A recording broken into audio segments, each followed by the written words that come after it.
I don't know, but I don't have days where I don't feel like it. Why? Because I'm counting on me. My wife's counting on me. My son's counting on me. I don't have days to waste. There's nothing wrong with the opportunity. You're not giving 120. You're giving 70. You're giving 60. You're giving 50. And you want what these people who've given sweat, who's given blood, who's given tears, you want what they paid for, and it ain't free. That thing in your nightmare, that thing that's holding you back, that thing that's dragging you down, that thing is you. You will not outwork me. And the whole gig is just a giant hustle. That's all it is. Life is just a hustle. That's all life is. One giant hustle. All right, welcome back to another episode of Night Shift. Tonight what we're doing is, before I left today, I was able to get a little bit of this door sanded out. So I was able to get one door, the flat, sanded out because I had about 45 minutes of free time after I got done painting that big dually Cummins in the paint booth. So what we're going to do tonight, I have racked my head around how do I paint this whole door in one hit. It's just not going to happen. You can hang it up, but then I have to deal with gravity. This is really heavy clear that Randy has me shooting. So it's just simply not going to happen. So what we're going to do is we are going to paint the insides of these doors tonight, I guess. Get both of them painted. I got to get this big dually out the paint booth. And then I got to scuff these down, wash these, and then we will take care of the inside of the doors tonight. I want to show y'all something kind of cool that might help you. And then we will flip them, and I guess Thursday night it's going to be, unless I have time tomorrow during the day, we're going to be painting the top side of them. So we're going to do this with no primer, and we're going to take a rough looking door and hopefully make this thing look really good with cheating with our base coat and our clear. So let's get to it, and I'll show you what we're working with. First off, shout out to everybody that pointed out in the last one that these seals are super easy to take off. And that all they have is a screw inside here. Now, I have not worked inside the door jamb, and I didn't really want to comment back on the video, but I would have probably seen that screw whenever I flipped it over and I was Scotch-Brighting this. I would have seen that screw right there. That screw is located right there.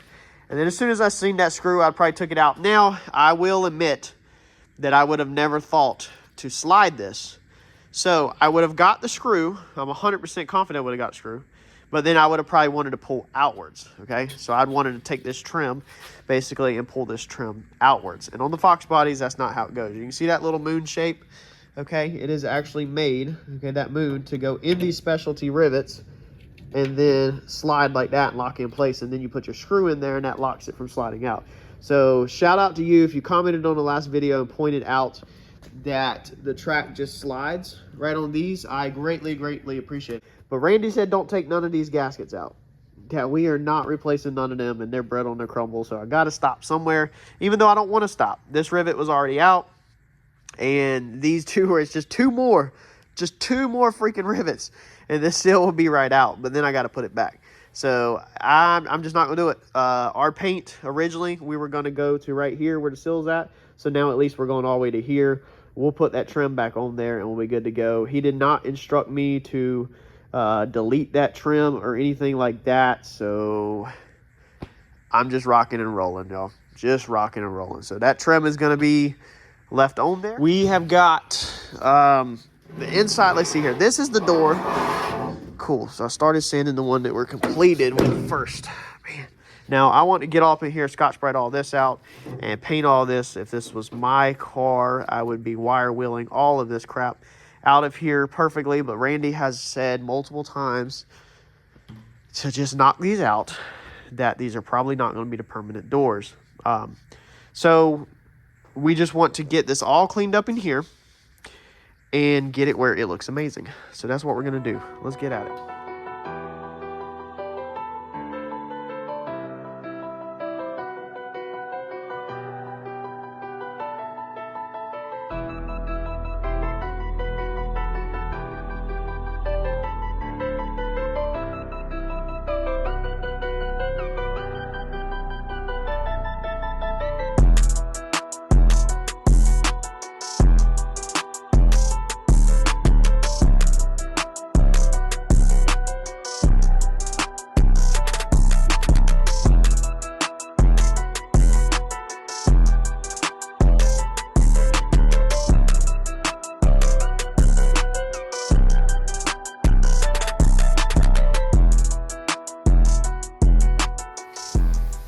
All right, so we got to pull this guy out. It sucks when you got to pull this guy out. Just a step backwards. I want to just rock and roll in the scuffing and painting, and I got to stop and weld. So the door handle right here, when I took it apart, the door handle was pretty jacked up. This side was up higher, that side was down low. It wasn't level across here. And there's a tear in the metal actually right there. So I have got it bent back where I want it, but you can see the metal is completely ripped. So when they're trying to pull on the door handle, when I took this apart, your little clips were actually popped out. They weren't even in there, and it was just this one screw. And when you went to open it, that was kind of like bending it like this and just breaking this metal more and more right here. So we've got to put a weld across here. And whenever we put the door handle back in, I'm going to see if I can get the screw back in there, and then maybe a rivet on this side. I don't have the door handle here for mock-up to remember how it goes, but I'm going to try to put another rivet in top and bottom so that the door handle is basically tied into the frame stronger, or even some back here if it overlaps. It looks like, from the paint being scratched right there, it looks like it might overlap, but I don't remember it. If it does, we're going to get a couple of rivets in so that it's more firm in here and you don't have all the play in this. I also don't know if I would have cut all this out on mine. It looks like from the factory, this is all a factory cutout right here, but it looks like it's been cut from here all the way to approximately here. Actually, all of this is cut. I think I would have let this dip down a little bit more, you know, come across. I think I would have left a little bit, tiny bit more meat up here. Maybe not cut this so close to the corner. Maybe even took this back like this, or even maybe from here, if you go from here to here and then straight across, that would have left you a lot more structure just for this, and it would have literally only weighed ounces. It wouldn't have been worth there. It would have been worth it more. It'd been worth it more to keep this and get this garbage out of here than to leave this and cut all this bulk out. You'd been better to drill your spot welds, get this big beefy thing out, and leave that in, you know, for a little strength. You could also take aluminum flat stock and bolt it up here and bolt it down there. You know, that would add more strength also, even through bolt it to here with a spacer, whatever. There's a million ideas. I just kind of figured I'd toss some out with y'all in case you're doing a project at your door. Maybe just get your creative juices flowing.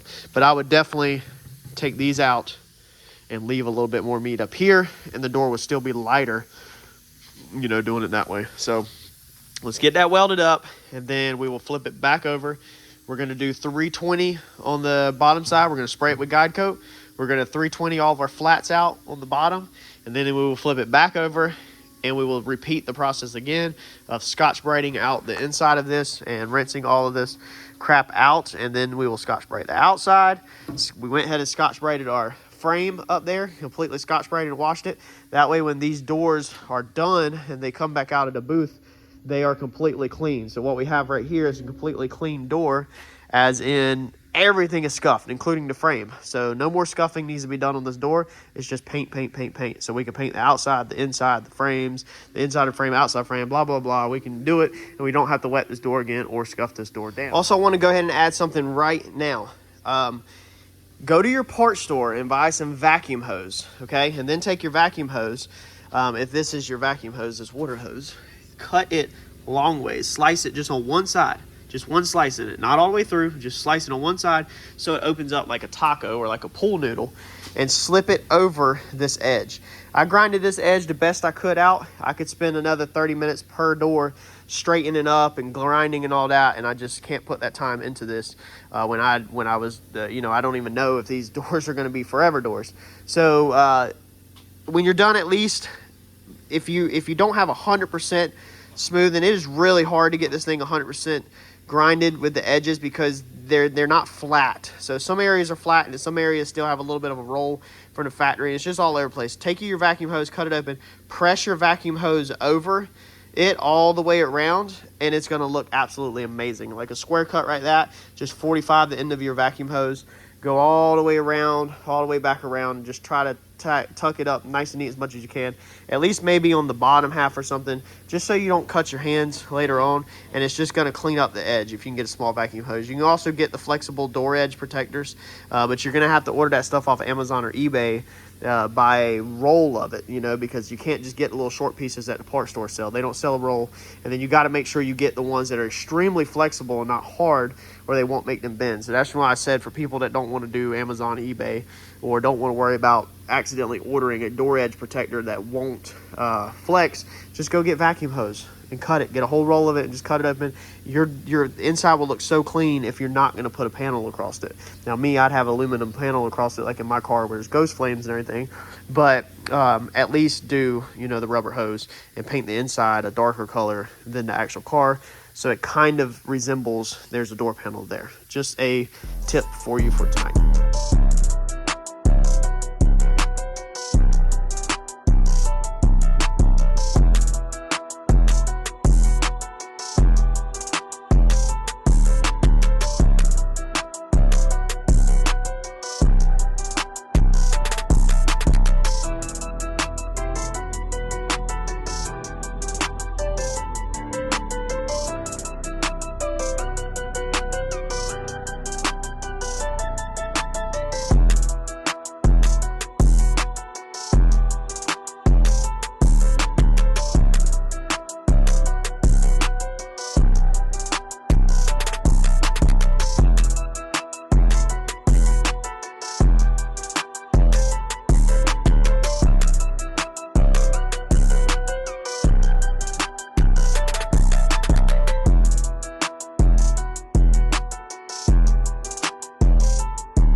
Alright, so y'all go ahead and say, dude, wear some freaking gloves. Put some gloves on. Man, it's almost midnight. Do you man, we're rolling. Alright, so we've got some clear mixed up. This is how we're cheating the system and how I am cheating the clock. Is we jammed out our inside gray. I'll show you that here in a second. While it was wet, we took the cardboard, as you can see, obviously held it around the perimeter, and then we put red VAP seal down. Red VAP seal is only $15 a quart for me, so it's way cheaper than this red paint. We've now mixed our clear 4-to-1, but instead of 1 part reducer, we're gonna fill this thing full of red base coat. This is the actual color of the car. So we're gonna tint our clear coat the color of the car pretty much. It's kind of like how we smoke taillights, but normally we use black. So we're going to tint this to change that red shade just a touch to closer to the correct car, and then we're going to pass around this thing one good time on our trusty garbage primer gun with a clear mixture to get the clear on it, and then we are freaking done, boys. So you're literally just going to mix it up. That's your base coat. As you can see on the side, it is tinted with your clear. Put it in your gun. Let's get in the booth and let's get at it. It is way past what I normally work. I'm pushing myself definitely hard tonight. It's Wednesday night. Lord, please get me through Thursday and Friday, and I swear I'll try to take a break. Let's go see what we got, boys. It's almost midnight. We got some color. The only thing I got to do is carefully, oh man, this sucks, pull this tape. Now I wanted to clear over this, but then whenever you put your color in your clear, oh man, it touched the clear. Get off my finger. Whenever you put your color in your clear, that automatically ruins that. This is where it helps to have fingernails and not have cut your nails. Now, Randy did not ask me to do that. That's just a touch I did, because I thought it was pretty cool to have the VIN number on there. Now I gotta try to clean my hands up again. I just took a paint thinner bath. But yeah, that worked pretty good. The inside's gray. I got a little bit of red up in there that dusted up inside there, but it's not terrible. The other option would have been to let all the gray dry 100% overnight and then come in the next day and tape all up. But you're not really gonna see inside the doors, you know, it's just when they're open. So the inside doors don't have to be perfect. I just think that looks really freaking good like that. And it looks better than spray paint ever could. Now, if I wanted to go back and touch up some of that gray, I could with a little airbrush or with something else. But I think it'd be perfectly fine. You know, like I said, that was extra. I was not even asked to do that. But like all the red that you see up here, you're not gonna see it when the door's up on the car. You're not gonna be on the ground looking up. So all you're gonna see, you know, when the door's on the car is what, like halfway down. So I think it's gonna look good. But boy, that thing is soaked on the inside of the jambs. It turned out good, man. Look at that. Look at that. That's the door jambs. That is the freaking door jambs, y'all.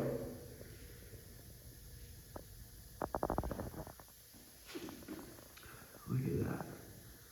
Man. Look at that.